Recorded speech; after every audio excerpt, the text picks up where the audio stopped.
ಇನ್ನು HCG ಹಾಸ್ಪಿಟಲ್ನ ಅಕ್ರಮ ಕುರಿತು ಮತ್ತೊಂದು ಮಹತ್ವದ ಬೆಳವಣಿಗೆ ಆಗ್ತಾ ಇದೆ. ಈ ವಿಚಾರಕ್ಕೆ ಸಂಬಂಧಪಟ್ಟಂತೆ ಅಕ್ರಮಗಳಿಂದಾಗಿ ಕ್ಲಿನಿಕಲ್ ಟೆಸ್ಟ್ ಅನ್ನು ರದ್ದು ಮಾಡಲಾಗಿತ್ತು, ಬ್ಯಾನ್ ಮಾಡಲಾಗಿತ್ತು, ಅದು ನಿಲ್ಲಿಸಲಾಗಿತ್ತು. ಈ ಹಿಂದೆ ಅಂತಾರಾಷ್ಟ್ರೀಯ ಫಾರ್ಮಾ ಕಂಪನಿಗೊಂದು ಈ ಕ್ರಮವನ್ನು ತಗೊಂಡಿತ್ತು. ಇದು ಇಲ್ಲಿಗಲ್ ಟ್ರೀಟ್ಮೆಂಟ್, ಇದು ಸರಿಯಲ್ಲ ಹೀಗಂತೇಳಿ ಕ್ರಮ ತಗೊಂಡಿತ್ತು. ಕ್ಲಿನಿಕಲ್ ಟ್ರಯಲ್ ಸಂದರ್ಭದಲ್ಲಿ ನಿಯಮಗಳ ಉಲ್ಲಂಘನೆ ಆಗಿರೋ ಬಗ್ಗೆ ಮಾಹಿತಿ ಸಿಗುತ್ತೆ. HCG ಹಗರಣದ ತನಿಖೆ ಆರಂಭದ ಹೊತ್ತಲ್ಲೇ ಬೆಳಕಿಗೆ ಬರ್ತಾ ಇದೆ ಎಲ್ಲ ಒಂದಷ್ಟು ವಿಚಾರಗಳು. ಹಗರಣ ಬಯಲಿಗೆ ಬರುವ ಮುನ್ನವೇ ಸ್ಫೋಟಕ ಸಂಗತಿಗಳು ಬೆಳಕಿಗೆ ಬರ್ತಾ ಇದೆ. ಹಾಗಾಗಿ HCG ಜೊತೆಗಿನ ಸಹಯೋಗವನ್ನ ರದ್ದು ಮಾಡಿತು ಫಾರಿನ್ ಕಂಪನಿ. ಕ್ಲಿನಿಕಲ್ ಟ್ರಯಲ್ ನಡೆಸೋದಕ್ಕಿರುವಂತಹ ನಿಯಮಗಳು ರೋಗಿಗಳ ಸುರಕ್ಷತೆ ಮೇಲೆ ಪರಿಣಾಮ ಬೀರುತ್ತೆ ಹೀಗಂತ ಕ್ಯಾನ್ಸಲ್ ಮಾಡಿಬಿಟ್ಟಿದ್ದಾರೆ. ಅಮೆರಿಕದ ಮೂಲದ ಎಲಿ ಲಿಲ್ಲಿ ಫಾರ್ಮಾ ಕಂಪನಿ ಈ ಕ್ರಮ ತಗೊಂಡಿರೋದು. ಅಂತಾರಾಷ್ಟ್ರೀಯ ಮಟ್ಟದಲ್ಲಿ ಒಂದು ರೀತಿಯಾಗಿ ಮುಜುಗರ ಅನ್ಬೋದಾ? ಎಸ್, ಒಪ್ಪಂದಗಳನ್ನು ರದ್ದು ಮಾಡ್ಕೊಂಡ್ಬಿಟ್ಟಿದೆ, ಕ್ಯಾನ್ಸಲ್ ಮಾಡ್ಕೊಂಡ್ಬಿಟ್ಟಿದೆ. ಈಗ ಅಮೆರಿಕ ಮೂಲದ ಕಂಪನಿ ಎಲಿ ಲಿಲ್ಲಿ ಅಂತ ಫಾರ್ಮಾ ಕಂಪನಿ, ಅದು HCG ಅಕ್ರಮವಾಗಿ ಈ ಟ್ರೀಟ್ಮೆಂಟ್ ಅನ್ನು ಕೊಡ್ತಾ ಇದ್ದಾರೆ. ಇಲ್ಲಿಗಲ್ ಆಗಿ,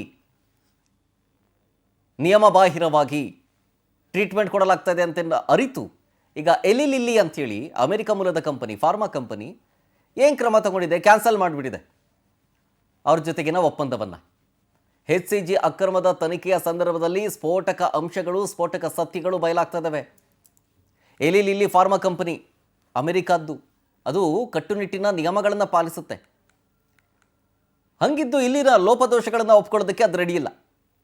ಔಷಧ ಅಭಿವೃದ್ಧಿ ವಿಚಾರದಲ್ಲಿ, ಗುಣಮಟ್ಟ ವಿಚಾರದಲ್ಲಿ ಯಾವುದೇ ಕಾರಣಕ್ಕೂ ರಾಜಿ ಆಗೋ ಪ್ರಶ್ನೆಯೇ ಇಲ್ಲ. ಕಠಿಣ ನಿಯಮಗಳನ್ನು ಅದು ಫಾಲೋ ಮಾಡುತ್ತೆ. ಆಮೇಲೆ ಆ ಕಂಪನಿ ಹಿಂದೆ ಒಂದು ಪತ್ರ ಬರೆದಿತ್ತು ಸ್ತನ ಕ್ಯಾನ್ಸರ್ ಅಧ್ಯಯನ ಸಂಬಂಧ. ಫೆಬ್ರವರಿ 2, 2023 ಪತ್ರವನ್ನು ಬರೆದಿತ್ತು ಫಾರ್ಮಾ ಕಂಪನಿ. ಗಂಭೀರ ಅಡ್ಡ ಪರಿಣಾಮ ಅನುಭವಿಸಿದ ಬಳಿಕವೂ ಕೂಡ ನಿರ್ಲಕ್ಷ್ಯ ತೋರುತ್ತೆ ಈ HCG. ಪ್ರಾಯೋಗಿಕ ಔಷಧ ಪ್ರಮಾಣವನ್ನು ಕಡಿತಗೊಳಿಸುವ ಅಥವಾ ಸ್ಥಗಿತಗೊಳಿಸುವ ಪ್ರಕ್ರಿಯೆಯನ್ನು ಪಾಲಿಸೋದ್ರಲ್ಲಿ ಹಿಂದೆಟಾಕುತ್ತೆ HCG. ಪದೇ ಪದೇ ವಿಫಲ ಆಗ್ತಾರೆ. ಯಾರು?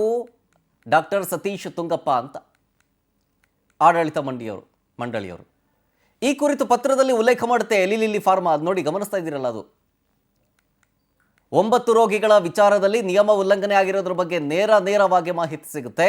ಹಾಗಾಗಿ ಡೋಸ್ ವೈಫಲ್ಯ ಅನ್ನೋದು ಸಾಬೀತಾಗಿ ಇಬ್ಬರು ರೋಗಿಗಳು ಸಾವನ್ನಪ್ತಾರೆ. ಹಾಗಾಗಿನೇ HCG ಸಹಯೋಗವನ್ನು ಅಮೆರಿಕ ಮೂಲದ ಫಾರ್ಮಾ ಕಂಪನಿ ತನ್ನ ಒಂದು ಸಹಯೋಗವನ್ನು ರದ್ದುಪಡಿಸ್ಕೊಂಡಿದೆ.